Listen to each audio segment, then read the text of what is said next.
चेहरे का मैल, कालापन, गंदगी ऐसे निकलेगी मानो सदियों बाद आपने चेहरा धोया हो। दूध को अगर आप मेरे बताए हुए इस तरीके से इस्तेमाल कर लेते हो तो आपके चेहरे की गंदगी, कालापन जिससे आप बहुत ज़्यादा परेशान थे, दाग धब्बे बिल्कुल पहली ही बार में अच्छी तरह से साफ हो जाएँगे और आपका चेहरा एकदम निखरा हुआ, ग्लो करता हुआ आपको नज़र आएगा। तो इतनी पावरफुल ये रेमेडी होने वाली है। वीडियो को पूरा देखिएगा, कहीं पर भी मिस मत करना, नहीं तो बहुत सारी चीज़ें आप मिस कर जाते हो। फिर बोलते हो कि भाई हमें रिज़ल्ट नहीं मिले, तो वीडियो को पूरा देख लेना एंड नए आए हो चैनल पे तो सब्सक्राइब करना भी बिल्कुल ना भूलें। इसी तरह की और भी मज़ेदार वीडियोज़ के लिए मैं यहाँ पे स्किन केयर, फिटनेस और बालों से रिलेटेड वीडियोज़ आपके साथ पोस्ट करती रहती हूँ डेली। वीडियो अच्छा लगे तो लाइक करना, शेयर करना अपने फ्रेंड्स के साथ। तो चलिए शुरू करते हैं। सबसे पहले तो इस रेमेडी के लिए आपको ले लेना है दूध। दूध अगर कच्चा दूध हो, कच्चा दूध यानी कि जब आपके घर में दूध आता है तो उसको बॉईल करने से पहले थोड़ा-सा आप अपनी स्किन के लिए बचा लीजिए, बहुत ज़्यादा की ज़रूरत नहीं होगी। 2 से 3 चम्मच की ही आपको ज़रूरत होगी और इस दूध को आपने रख देना है फ्रिज में। जब आपने इसे यूज़ करना है तो एकदम ठंडा-ठंडा दूध होना चाहिए, तो इस चिलचिलाती गर्मी में आपको ठंडक का एहसास भी दिलाएगी ये रेमेडी, प्लस बहुत ही गज़ब का निखार भी देगी। मैंने इस रेमेडी को 2 पार्ट्स में डिवाइड कर रखा है। तो चलिए, सबसे पहले के लिए हम क्या करेंगे कि 1 चम्मच, ये देखिए चम्मच मैंने ऑलरेडी ले रखा है यहाँ पे, तो मेज़रमेंट करके दिखा रही हूँ। 1 चम्मच के जितना आपको ले लेना है यहाँ पे कच्चा दूध एंड अब देखिए इसके अंदर सबसे पहली जो चीज़ जाएगी वो क्या है? वो है शहद। शहद हमारी स्किन को स्मूथ बनाता है, निखारता है, चेहरे पे दाग धब्बे होते हैं उनको भी लाइट करता है, एंटीऑक्सीडेंट से भरपूर होता है, इसलिए आपकी स्किन को यंग बनाए रखने में, टाइट बनाए रखने में भी बहुत हेल्पफुल है। तो अगर आपको फाइन लाइन रिंकल्स की समस्या भी हो रही है तो भी आपके लिए बेहद फ़ायदेमंद चीज़ होने वाली है। तो यहाँ पे हमने आधी जैसी चम्मच के जितना ले लेना है शहद। इन केस अगर आपके पास घर में शहद ना हो तो इसकी जगह पे आप ले सकते हैं ग्लिसरीन। आपके नियर बाई मेडिकल स्टोर में बहुत ही ईज़िली मिल जाती है। बाकी जो भी चीज़ें मैं यहाँ पे यूज़ कर रही हूँ सबको नीचे टैग कर दूँगी, वहाँ से आप ईज़िली जाकर के चेकआउट कर सकते हैं, परचेज़ कर सकते हैं। तो आप ग्लिसरीन ले सकते हैं अगर घर पे शहद नहीं है तो। लेना कितना है? लगभग 1/4 टीस्पून के जितना, क्योंकि ये थोड़ी-सी थिक होती है इसलिए आपको ज़्यादा क्वांटिटी में नहीं लेनी है। एंड ग्लिसरीन जब भी यूज़ करें तो इस तरीके से आप डाइल्यूट करके ही यूज़ करें। गर्मी का मौसम हो, सर्दी का मौसम हो, हर मौसम में आप इसे इस्तेमाल कर सकते हैं। बाकी जिनके पास शहद है वो शहद ले सकते हैं। जो भी ईज़िली अवेलेबल चीज़ है आपके पास वो आप लीजिएगा। एंड अब देखिए इस शहद को भी इस दूध के अंदर आपने अच्छे से मिक्स कर लेना है। अब इसके अंदर जाएगी हल्दी। हल्दी एक तो गर्मी के मौसम में पिंपल्स वगैरह आपके चेहरे पे नहीं होने देती है, क्योंकि इसमें एंटीसेप्टिक, एंटीबैक्टीरियल प्रॉपर्टीज़ होती है। तो अगर फेस के ऊपर रेडनेस हो जाती है, सुबह उठते ही आपको लगता है कि दाने-दाने निकल आए हैं, पानी वाले दाने निकल आते हैं ना फेस के ऊपर, गर्मियों में ये एक बहुत ही कॉमन समस्या है। तो अगर आपको भी इस तरह की समस्या होती है तो हल्दी आपके लिए बहुत ही बेस्ट रिज़ल्ट देगी। तो यहाँ पे आपको लेनी है शुद्ध हल्दी, कस्तूरी हल्दी, कच्ची हल्दी या फिर आपको अम्बा हल्दी। जो शुद्ध हल्दी होती है वही आपको लेनी है। किचन वाली हल्दी में फूड कलर एडेड रहते हैं, वो स्किन को इरिटेशन कर सकते हैं, वो आपको नहीं लेनी है। तो यहाँ पे आपको हल्दी भी लेनी है और हल्दी को लेकर के आपने 2 चुटकी के जितना काफ़ी रहेगा, अच्छी तरह से इस दूध के अंदर मिक्स कर लेना है। अब आपके दूध का कलर हो गया थोड़ा-सा पीला, ठीक है? तो अच्छे से आपने इसको मिक्स कर लिया एंड अब देखिए इसमें एक बहुत ही यूनिक इंग्रेडिएंट जो कि है नींबू। नींबू एक तो आपकी स्किन में हाइड्रेशन का काम करता है, स्पेशली समर्स में हाइड्रेशन बहुत ज़रूरी है क्योंकि हमें स्वेटिंग बहुत ज़्यादा होती रहती है। तो इसके लिए आपको लेना है नींबू। इन केस अगर आपको सूट नहीं करता है तो आप इसे स्किप कर सकते हैं। इसकी जगह पर ले सकते हैं आप टमाटर का रस। टमाटर को ऐसे ही कट किया और उसकी कुछ बूंदें आपको चाहिए होंगी, बहुत ज़्यादा लेने की ज़रूरत नहीं है। आधी चम्मच आप टमाटर का रस ले रहे हो तो ले सकते हो। नींबू ले रहे हो तो आधी चम्मच लेने की ज़रूरत नहीं है, आपने कुछ बूंदें ही लेनी है। 8-10 बूंदें ले लेंगे नींबू की एंड जैसे ही आप दूध में नींबू ऐड करते हो आप देखोगे कि एकदम थिक सा हो गया। ये देखिए बिल्कुल एकदम थिक सा इसका पेस्ट बन गया, मानो जैसे दही जमना शुरू होता है वही वाला प्रोसेस है, लेकिन दही की तरह नहीं दिखेगा, एकदम गाढ़ा दिखेगा आपको ये दूध, थिक सा। बस यही करना है हमें। ये करने से क्या हुआ कि इसके अंदर जो एंजाइम्स हैं वो बहुत ही ज़्यादा एक्टिव हो गए, एंड अब वो आपके चेहरे पे, तभी मैंने कच्चे दूध के लिए बोला था आपको, कच्चे दूध में अगर यूज़ करोगे तो एकदम से इसी तरह का थिक सा पेस्ट आपको इस तरह से देखने मिलेगा। एंड जो ये अब एंजाइम्स एक्टिव हुए हैं वो आपकी स्किन के लिए बेहद फ़ायदेमंद होते हैं। एक तो आपकी स्किन पे ब्लड सर्कुलेशन को भी इम्प्रूव करेंगे, साथ ही साथ जो पोर्स की समस्या हो जाती है, ओपन पोर्स हैं या फिर पोर्स के अंदर गंदगी चली गई है और उससे ब्लैक एंड वाइटेड बन जाते हैं, तिल बन जाते हैं, तो वो सारी समस्याएं होती है जब पोर्स आपके ब्लॉक हो जाते हैं। तो उन पोर्स को भी अब ये खोल देने का काम करेगा, उस गंदगी को पोर्स के अंदर से बाहर निकालेगा। एंड स्पेशली कालापन, बहुत बार ऐसे कमेंट्स रहते हैं कि हमारे चेहरा जो है बहुत ज़्यादा काला पड़ गया है टैनिंग की वजह से या जो भी समस्या है।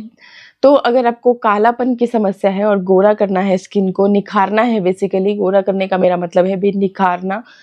बेसिकली हमारा ये मतलब होता है गोरा से, ऐसे नहीं कि भाई हाँ जी जो काला इंसान है एकदम से गोरा हो जाएगा। जो हमारी स्किन है उसके ऊपर जब धूल, मिट्टी, पॉल्यूशन की परत, हार्मफुल सनरेज की जब पड़ती है तो एक काली परत हमारे स्किन के ऊपर चढ़ती जाती है। यूँ समझिए कि घर में आपके कोई शो पीस है, आप नया नया लेकर के आए, रख दिया, आप उसकी सफाई नहीं करते डेली, उसके ऊपर धूल मिट्टी की परत जमती गई, तो वो फिर आपको कुछ दिनों में बहुत ही भद्दा सा, पुराना सा, डल सा नज़र आने लगा। उसी तरह से हमारी स्किन के ऊपर भी यही होता है कि जब कालेपन की परत चढ़ती जाती है तो हमारी स्किन काली पड़ती जाती है। सॉरी, जो परत धूल मिट्टी और ये हार्मफुल सनरेज की चढ़ती जाती है तो स्किन काली काली दिखना शुरू हो जाती है। आप ऐसे समझे कि जब आपके जो आपकी बॉडी है कपड़ों से ढकी रहती है उसको देखना, कभी ऐसे देखना जो कपड़ों से ढकी हुई बॉडी है वो और आपकी जो बॉडी कपड़ों से ढकी नहीं है, जैसे आपका फेस हो गया, आपके हाथ हो गए, पैर हो गए, नेक हो गए, अगर आपके आप विदाउट स्लीप पहनते हैं तो बाजू हो गए, तो ये जो स्किन होती है ये डार्कर नज़र आती है हमारी जो कपड़ों से ढकी हुई स्किन है उसके कंपैरिजन में। तो वो इसलिए, ऐसा तो नहीं है ना कि भाई हम पैदा हुए तो ये फेस हमारा काला है, बॉडी गोरी है, तो ऐसा नहीं है। वो इसीलिए क्योंकि हमारी स्किन के ऊपर फिर वो धूल मिट्टी की परत जमती गई, हार्मफुल सनरेज की परत जमती गई, हमने ध्यान नहीं दिया, फिर वो जो हमारी स्किन है उससे कुछ शेड जो है डार्कर हो गई। तो उसी को निखारने के लिए, उसी परत को हटाने के लिए ये काम करते हैं हम लोग स्किन केयर।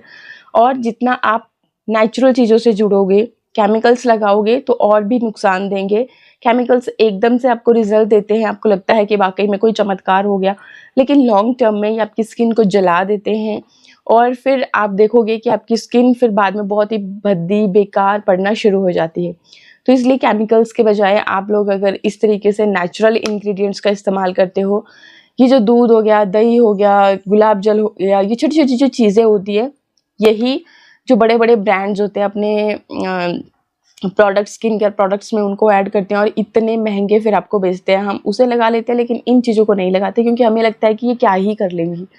तो ये चीज़ अपने माइंड से निकालनी है, ये बहुत कुछ कर देती हैं और बाकी लाइव रिजल्ट तो आपको देखना मिलता ही है। जब आप खुद से यूज़ करते हो तभी अच्छे से पता चलता है क्योंकि कैमरा में भी उतनी अच्छे से क्लियर चीज़ें नहीं होती हैं। तो आपने इस चीज़ का खास ख्याल रखना है कि अपने स्किन की अच्छे से केयर ज़रूर करें। रोज़ाना नहीं कर सकते हो, हफ्ते में एक बार या 2 दिन में एक बार, इस तरीके से मतलब खुद डिवाइड करके स्किन की केयर ज़रूर किया कीजिए। तो यहाँ पे अब ये जो पेस्ट हमारा बना है इसको हम लेंगे, ये देखिए इस तरह से, और इसके अंदर थोड़ा-सा हम डाल देंगे एलोवेरा जेल। एलोवेरा के ऐड करने से ये थोड़ा-सा और थिक हो जाएगा और आपको ईज़िली आप अपने हाथों से ही इसको अपनी स्किन पे अप्लाई कर पाओगे। तो अब आपको लेना है एलोवेरा, अगर आपको सूट नहीं करता है आप इसको स्किप भी कर सकते हैं।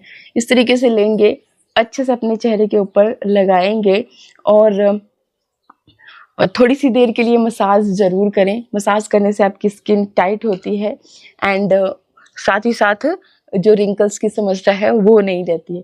तो अच्छे से आप अपने चेहरे पे इसको मसाज करेंगे और कुछ देर के बाद फिर चाहे ठंडे पानी से या फिर आप कोई भी कॉटन के कपड़े से अपने चेहरे को साफ कर देंगे।